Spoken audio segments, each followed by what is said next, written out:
What do you think about Esau? We're on Parashat Vayishlach, and we're going to kind of finish the story of Esau in this parsha. When I think of Esau, an Israeli song comes to my mind, sang by Arik Einstein, that it actually puts the lyrics of Chaim Nachman Bialik in it, that basically emphasize the negativity of Esau. He's a person who's go drinking, he's a person who beats his wife, and he's contradicted to Jacob, who's studying Torah, he's the family guy. When I go back to our parashot, I see a very different character, a positive person who pursue a career in hunting and making sure his family has a living, who is actually ending up even more positive in our parsha 20 years later, making sure, taking care of his brother, hugging him, reflecting his longing to his brother, reflecting how much he cares about him. How come Esau of Bialik and Esau of our parsha are connected?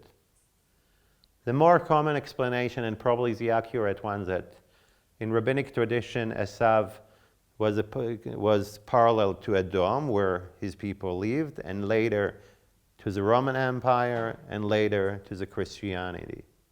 Roman Empire and Christianity played sometimes, for a very long period, not a very positive role in the history of our people.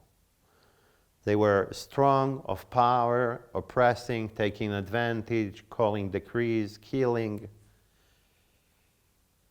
And that's led the sages to create more and more stories at building the character of Esau as kind of the miyatzeg, the representative of Christianity, as a very negative person.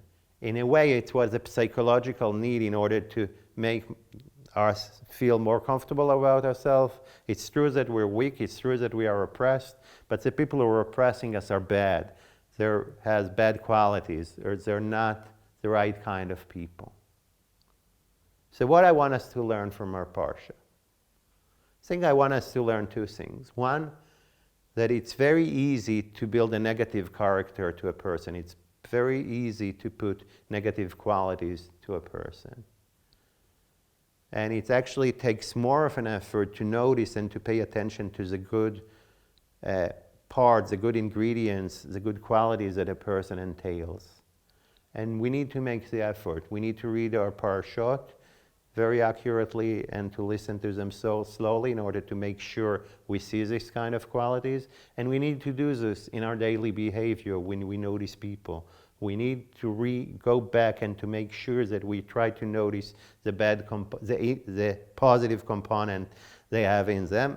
And we probably will notice the bad component as well, but not to put emphasis on it. When we do that, we increase the level of good in the world, and we make a world that we are happy to live in. And this will probably end us with a Shavua Tov from Schechter.